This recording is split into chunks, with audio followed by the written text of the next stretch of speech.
Creo que todos estamos muy conmovidos y preocupados y atentos por los acontecimientos que están pasando en el mundo. Y decimos en el mundo porque también nos atañe a nosotros, porque este sistema que el mundo ha creado, que es la globalización, nos involucra a todos. El precio del trigo aumentó. ¿Por qué? Porque Rusia y Ucrania tienen el 30% de la producción y afecta a todo el mundo. Europa se queda sin gas. ¿Por qué? Porque hicieron un convenio de que Rusia y Ucrania pase una cañería que Europa tenga gas de ellos. Y todo así. Y así el dinero y así las cosas. Y eso nos tiene a todo el mundo. Y yo me acuerdo hace muchos años cuando un presidente argentino dice: por fin Argentina entró en el consenso de las naciones. Cuando hizo así, yo me agarré la cabeza. Caímos todos. Porque cae uno, caen todos. Yo creo que todos estamos muy preocupados y ávidos de lo que está ocurriendo. Yo le llamaría a esta meditación viviendo el futuro. Estamos viviendo el futuro. Todos estamos ávidos de las noticias últimas. Yo les quiero decir una cosa, vamos a escuchar hoy, vamos a ver hoy la noticia de mañana, de pasado y de los próximos meses. Eso no lo van a encontrar en ningún noticioso hoy. ¿Dónde lo vamos a encontrar? ¿En qué diario vamos a encontrar la noticia boom de mañana? Lo que va a pasar pasado mañana. ¿Dónde vamos a encontrarla? En la palabra de Dios. La palabra de Dios, 2600 años antes de ahora, ya dijo y presagiaba todo lo que estamos viviendo ahora. Por eso yo les pregunto, ¿se pudo haber evitado esta guerra? Vamos a leer, yo les pido que no se cansen, espero que no lo tomen a mal, pero Ezequiel, el libro de Ezequiel. Hay 2 capítulos centrales del libro de Ezequiel, de todo lo que estamos viviendo ahora. Y cuando ustedes lo lean y lo vayamos leyendo, van a ver ustedes que tiene una connotación tan trascendente de lo que estamos viviendo ahora, que van a darse cuenta de que lo van a entender muchas cosas. Ahora, hay cosas que en estos 2 capítulos o en todo el Antiguo Testamento a veces leemos y como que no entendemos ciertas cosas. Es verdad, hay cosas que no la entendemos, porque está hecha en un periodo de los profetas donde ellos no tenían conocimiento de la formación de la Iglesia. La Iglesia, ese tiempo, ese paréntesis que se abrió en la cruz de Cristo y su resurrección y ascensión, y terminará cuando el Señor regrese para llevar a su iglesia. Ese periodo los profetas no lo vislumbran. Está escondido, está metido en las profecías, pero ellos no se daban cuenta. Y entonces saltan ese tiempo y comienzan a ver el próximo tiempo, que es el tiempo de juicio sobre este mundo. Entonces por eso algunos dicen, pero ¿cómo es esto acá? ¿Cómo es esto otro acá? Entonces se van a dar cuenta que nosotros, como ya lo sabemos, porque tenemos el Nuevo Testamento, pertenecemos a la Iglesia y estamos muy conocedores de ese tema, está la Iglesia metida, entonces por eso los profetas, a lo mejor hay una situación que salta ese periodo. Así que vamos a leer capítulo 38 de Ezequiel. Vino palabra de Jehová diciendo: Hijo de hombre, pon tu rostro contra Gog en tierra de Magog, príncipe soberano de Mesac y Tubal, y profetiza contra él.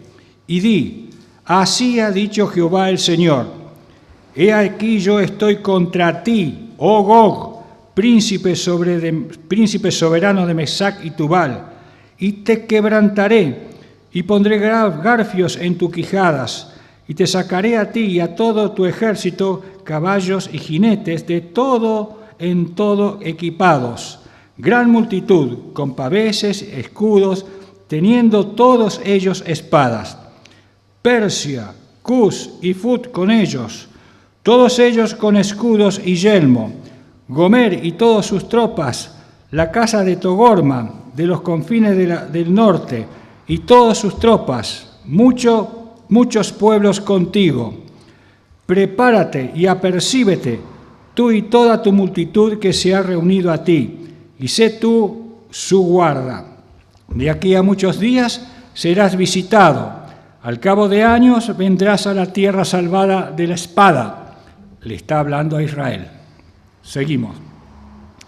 Recogida de muchos pueblos a los montes de Israel, que siempre fueron una desolación, mas fue sacada de las naciones, y todos ellos morarán confiadamente.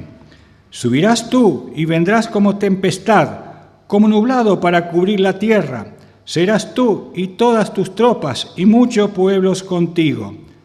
Así ha dicho Jehová el Señor: en aquel día subirás palabra en tu corazón y concebirás mal pensamiento, le está diciendo Israel, y dirás: subiré contra una tierra indefensa, iré contra gentes tranquilas que habitan confiadamente. Todas ellas habitan sin muro y no tienen cerrojos ni puertas, para arrebatar despojos y para tomar botín, para poner tus manos sobre la tierra desiertas, ya pobladas, y sobre el pueblo recogido de entre las naciones, que se hace de ganado y posesiones, que mora en las partes centrales de la tierra. Sabá y Dedán y los mercaderes de Tarsis y todos sus príncipes te dirán: ¿has venido a arrebatar despojos? ¿Has reunido tu multitud para tomar botín, para quitar plata y oro, para tomar ganados y posesiones, para tomar grandes despojos? Por tanto, profetiza, hijo de hombre, y di a Gog: así ha dicho Jehová el Señor en aquel tiempo, cuando mi pueblo Israel habite con seguridad. ¿No lo sabrás tú? Vendrás de tu lugar, de la región del norte, tú y muchos pueblos contigo, todos ellos a caballos, gran multitud y poderoso ejército, y subirás contra mi pueblo Israel, como nublado para cubrir la tierra será al cabo de los días, y te traeré sobre mi tierra, para que las naciones me conozcan, cuando sea santificado en ti, oh Gog, delante de sus ojos. Así ha dicho Jehová el Señor: ¿no eres tú aquel de quien hablé yo en tiempos pasados por mis siervos los profetas de Israel, los cuales profetizaron en aquellos tiempos que yo te había de traer sobre ellos?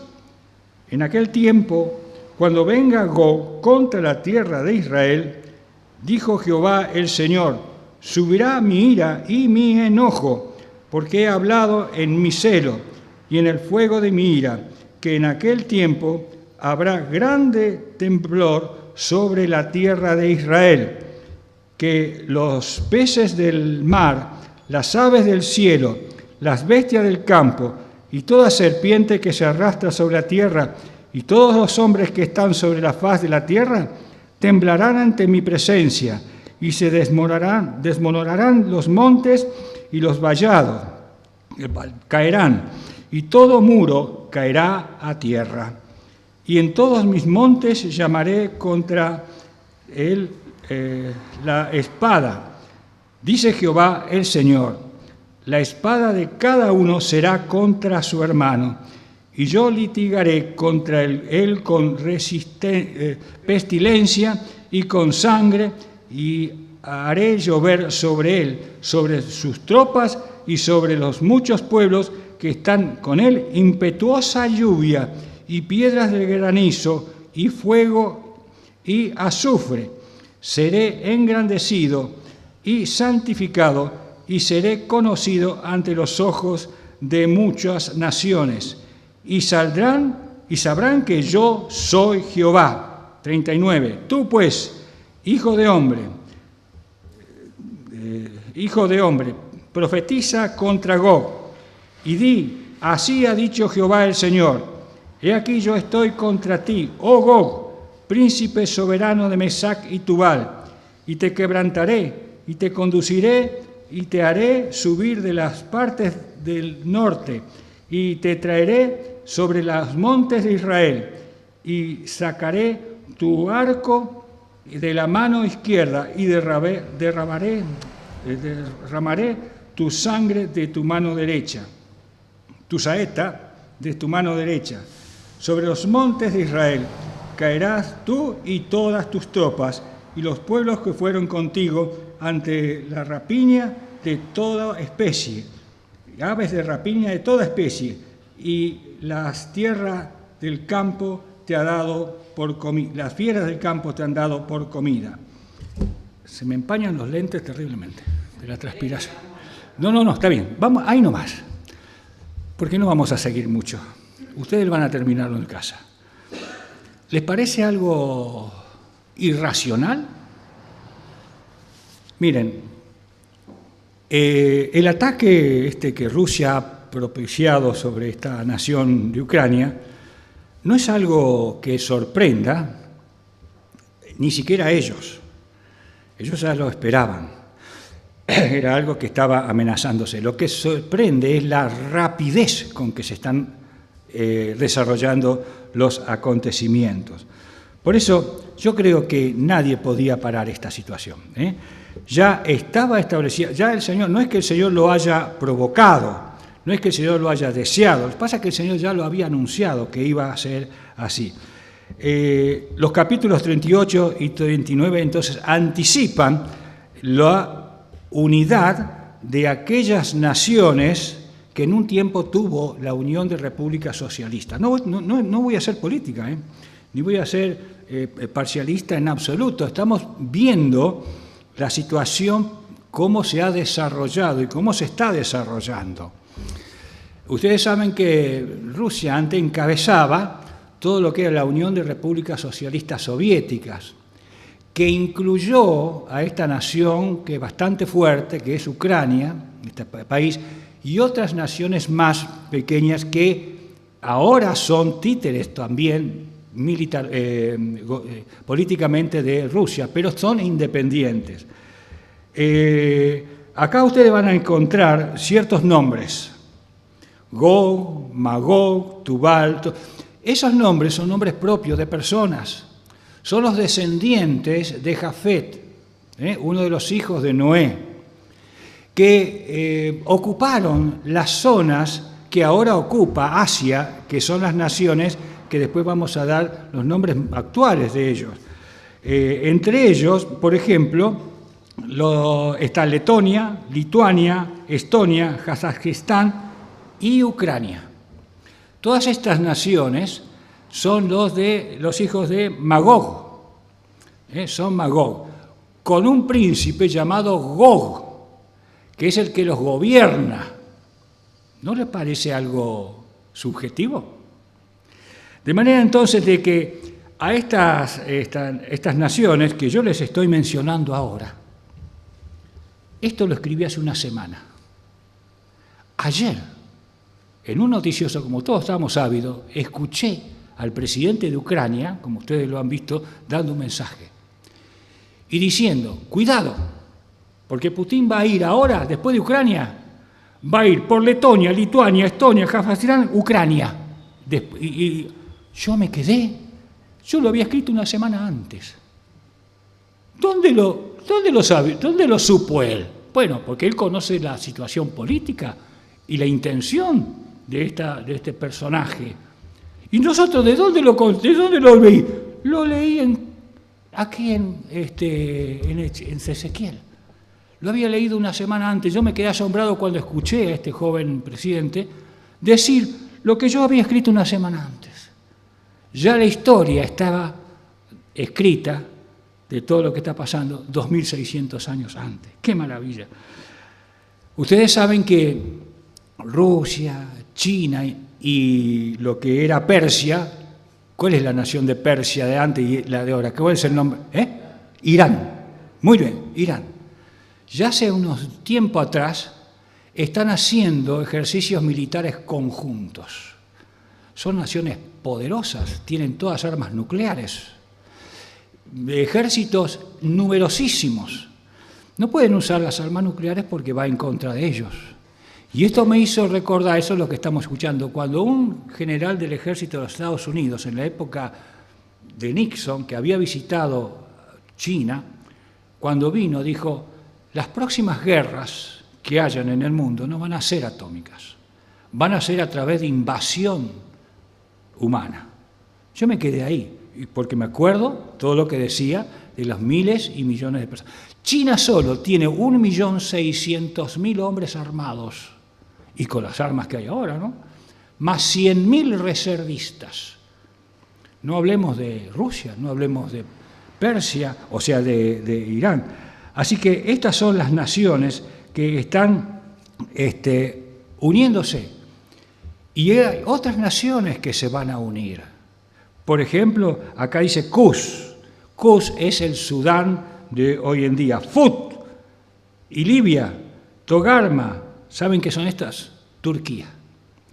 También es Turquía. Todas estas naciones tuvieron desde siempre un rechazo a los judíos y una persecución a los judíos. Todas. Así que, y también al Evangelio. En Ucrania hemos tenido noticias de cómo progresó el Evangelio y cómo se adelantó el Evangelio. En Rusia, desde que está este presidente, pues hace 20 y pico de años, 23 años, ustedes saben que se rompió la barrera que le llaman la cortina de hierro y hubo un masivo ingreso de misioneros cristianos que evangelizaron Rusia y toda esa zona de Asia Menor y Ucrania y todo eso.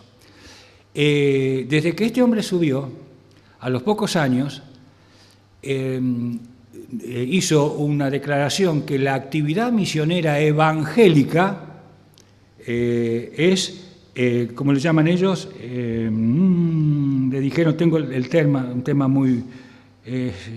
¿Es apócrifa o es...? Esperen, tengo el texto. La actividad misionera evangélica es no reconocida por el Estado y, por lo tanto, no tiene que ser avalada y hasta puede ser perseguida. Cosa que lo aclararon ahora. O sea que hay una muy grande contra el pueblo de Dios y contra, que es el pueblo de Israel y el pueblo de la Iglesia. Así que todos estos, pensar que tiene una connotación política, militar, pero también religiosa, totalmente. Tengo entendido que el presidente de Ucrania es de ascendencia judía, ¿no? Así que fíjense en ustedes la coincidencia. Además de todo esto, este señor Putin, que es el que inició la guerra, es un hombre que se considera ortodoxo de la Iglesia ortodoxa y es muy similar a la Iglesia católica romana. Este hombre fue recibido con muchas pompas y con muchas horas de reunión, de actividad, con el jefe de la Iglesia católica, que es el Papa. 3 oportunidades, y según tengo entendido y he escuchado, a ningún mandatario se le dio tanta audiencia como a este hombre. En 3 oportunidades y con muchas horas. Sabe que el Papa tiene 15 minutos para uno, media hora para otro. Este hombre, todo el tiempo que quería. Y yo he visto, y creo que ustedes también deben haber visto, cuando en una de las visitas el Papa le obsequia a este hombre Putin una imagen de una virgen tallada en un metal muy precioso, porque Putin dice que él es adorador y venerador de María. Entonces estaban los dos, ambos, besando la imagen que el Papa le obsequió a Putin, besando la imagen. Y él en ese momento confiesa que en la capilla de donde vive, como si fuera su casa presidencial, que hay una capilla, todos los días le va a rezar a María. Es ortodoxo, no es de la Iglesia Católica. Pero allí es donde se unieron la ortodoxia y la Iglesia Católica en armonía. Y además tenemos que saber muy bien que este Papa, sabemos nosotros, que tiene simpatía por la izquierda, o sea, por el régimen de Putin, tenía mucha simpatía. Tanto es así que visitó Cuba, y en Cuba fue ampliamente recibido, pero sabe una cosa, no recibió el Papa, cuando fue a Cuba, a una ordenanza de monjas que querían hablar con él, de monjas católicas, que querían hablar, no lo recibió, pero sí recibió a todos los jerarcas políticos. Así que todo esto tiene una connotación política, pero también religiosa, muy, muy grande. Tal es así que estos días el Papa solicitó la entrevista, que vinieran delegados de Rusia para hablarles, ahí en el Vaticano, porque en el Vaticano tienen otras embajadas, cada país tiene su embajada, pidió que vinieran a hablar con él. Los rusos no fueron. O sea que tomaron una medida superior, como diciendo, a mí no nos vas a decir a nosotros lo que tenemos que hacer. Me acuerdo cuando la palabra de Dios en Apocalipsis habla de las dos bestias, la bestia religiosa y la bestia política, que una se va a imponer sobre la otra. Esto es todo el panorama que estamos viendo. Así que, hermanos, toda esta coalición ilegal, ahí me acordé, leí el texto, la actividad evangélica en Rusia es ilegal. Eso es el término que usaron. Así que todas estas coaliciones unidas tendrán el propósito que todos ya sabemos y que el mundo no se da cuenta: atacar a Israel. Porque todo eso llega a Europa y llega así esta confederación de estas naciones con el propósito de exterminar a Israel, que es el propósito final, que no lo están diciendo. Y lo sabemos todo esto por la expresión de Ezequiel 38 y también 39. Si ustedes quieren ampliar estas lecturas, pueden ir a 1 Tesalonicenses capítulo 5, después en sus casas, y también Apocalipsis capítulo 19, del versículo 11 al 21. Pero ¿sabe una cosa? Dios va a intervenir, como decía esta mañana. Dios siempre da la iniciativa. Dios va a intervenir. ¿Va a intervenir para qué? Para impedir la destrucción de su pueblo Israel, porque Él lo ha dicho. Y entonces, todas estas guerras y todos estos conflictos son una preparación y tienen que suceder para el momento del ataque final, que es contra el pueblo de Israel. Ahora, tenemos que desdoblar cómo va a ser esta situación. Una va a ser al final de la gran tribulación. Una de ellas va a ser al final de la gran tribulación. Los acontecimientos que yo les estoy marcando acá, mostrando, y que se iniciaron y que ustedes los ven y lo estamos viendo todo, se desarrollan de una manera tan rápida que de acá a fin de año puede ocurrir todo esto que estamos viendo. Pero el desarrollo más fuerte va a ser dentro del período de la gran tribulación, que son 7 años. O sea que 7 años antes del conflicto final que va a desembocar sobre Israel, ¿qué va a pasar? El arrebatamiento. Hermanos, estamos a las puertas. Estamos a las puertas. Todo esto ya está preparado. Estamos a las puertas. ¿Qué vamos a esperar? ¿Más tiempo? Yo no sé, no vamos a ver a nuestros nietos aquí en la tierra, no.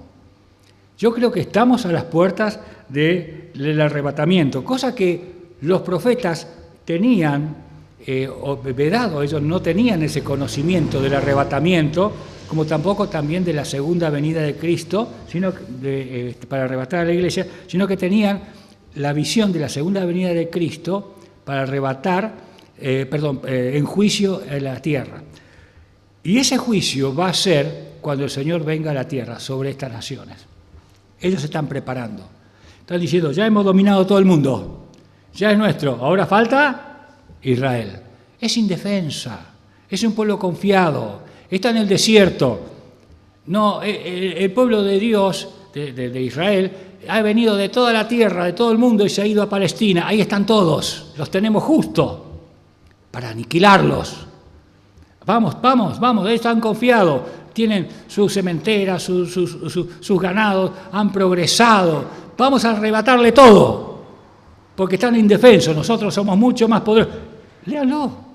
Ese es el idioma y ese es el término que está usando el profeta para la mente de estas naciones capitaneadas por Gog, que son los nombres de la época en que Jeremías estaba, ¿no? Así que, queridos hermanos, claro, el pueblo de Israel estará confiado, verá su situación, pero tendrá un aval del falso profeta. Dirán, vayan confiados, quédense tranquilos, vamos a hacer un pacto de no agresión. ¿Lo escucharon esos términos? Vamos a hacer un pacto de no agresión, pero claro, este falso profeta, llamado el anticristo o el hombre de pecado, los engañará.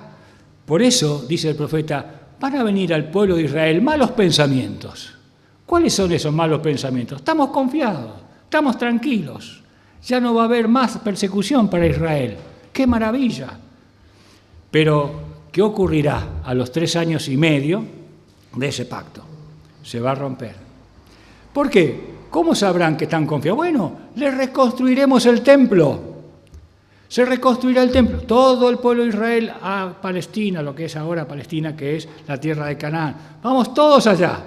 Se hizo el templo, podemos hacer la adoración, podemos hacer los sacrificios, ya se restauró todo. Vamos todos. Y allí las naciones van a tener la oportunidad de decir, asaltémoslo ahora que están allí, confiados, y los exterminaremos. Cuando ellos piensen que ya cuando tiempo, porque ellos confían mucho en el templo, el pueblo de Israel confía mucho en el templo, siempre pensó que la presencia del templo era todo, era todo, pero no sabían, como dice el libro de los profetas, que la ausencia de Dios en el templo, ¿qué pasó? Destruyó Israel. Así que estas cosas, estas guerras que estamos viendo, son la unificación para que este príncipe y también el otro príncipe, Mesías falso, intervengan y que habrá un momento aparente de paz para que se cumpla la profecía cuando digan paz y seguridad, vendrá sobre ellos destrucción. Por eso, de allí que Rusia tiene tanto deseo y tanto anhelo de incorporar a Ucrania, porque es el más hostil de todas, pero lo va a lograr y lo va a conseguir y va a ocurrir. Así que siempre estuvo en el corazón de los jerarcas, gobernantes de Rusia, esto en su corazón, aunque en un momento le habían dado la independencia, pero con los otros países que les hemos mencionado, que son tutelados por este gran príncipe de Rusia, se van a unir para esta situación. Por eso, hermanos queridos, los cristianos tenemos un mandato: orad por la paz de Jerusalén. Porque esto se viene, las guerras no vamos a evitarlas. El mundo, el cristianismo no va a cambiar al mundo, va a trastornar al mundo, pero Dios no nos mandó a cambiar al mundo.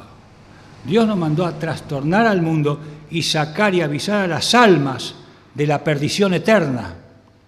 Eso es lo que hicieron los apóstoles y los discípulos de la primera iglesia, que ellos trastornaron, pero predicaron el Evangelio. Sabemos que las naciones no se van a convertir, ni las naciones van a volver al Señor.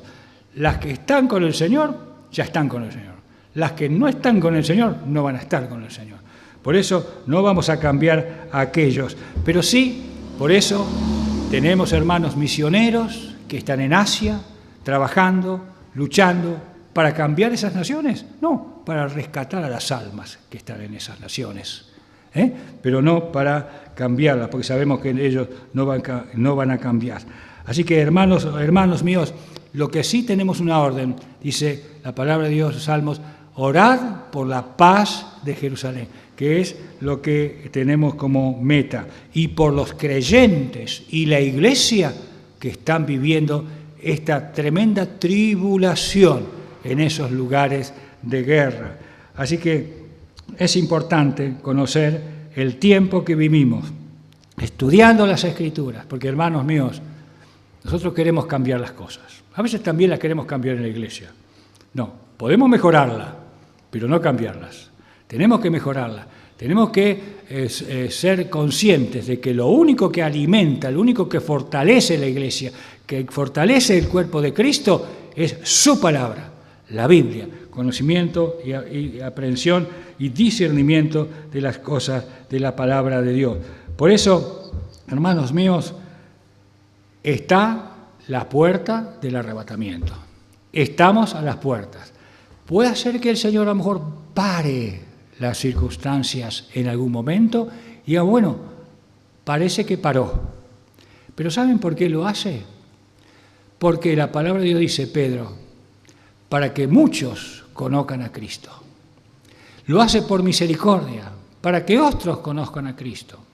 Y esa es nuestra responsabilidad, no de dormirnos, no de quedarnos quietos porque ya esto es así, sino de avanzar en el Evangelio y advertir a las almas lo que sucederá si es que parten sin Cristo y sin esperanza. Así que, hermanos, por eso Pablo exhorta en la carta a la primera Tesalonicenses, capítulo 5, versículo 23, que todo vuestro ser, espíritu, alma y cuerpo sean hallados irreprensibles para la venida de nuestro Señor Jesucristo. Y ahí se está refiriendo al arrebatamiento. Queridos hermanos, ¿y qué pasa con aquellos que están sin Cristo y sin esperanza? Bueno, sabemos que tendrán que sufrir pena de tribulación en esta tierra hasta que el Señor venga para establecer su reino. Muchos de estos acontecimientos que hemos leído y que hemos mencionado, hemos meditado, ocurrirán al final de la tribulación, pero también al final del milenio se va a repetir la historia. Ustedes saben, cuando el Señor venga, se restablece. Sigan leyendo capítulo 39, cuando Israel va a estar 7 años después del triunfo, cuando el Señor venga a esta tierra y con estas plagas de granizo, fuego y al mismo tiempo, agua y fuego al mismo tiempo. ¿Se extrañan? Ocurrió en Egipto con las plagas de Egipto. Ya hubo esto. No es que es imposible, ya ocurrió en Egipto cuando fue sacado Israel de Egipto. Todas estas mismas plagas se repiten en la época de la tribulación final para salvar a Israel, establecer el reino de paz y justicia que el Señor va a realizar por 1000 años, en la cual Satanás, el espíritu de este demonio que es el que está provocando la mente de todos estos gobernantes, sea atado por 1000 años. Pero el Señor va a probar a los habitantes de esos 1000 años a ver si realmente la obediencia que han tenido durante esos 1000 años, porque las armas no tendrán efecto, las armas no podrán tener ninguna efectividad, por lo tanto, en esos 1000 años habrá un reino de paz.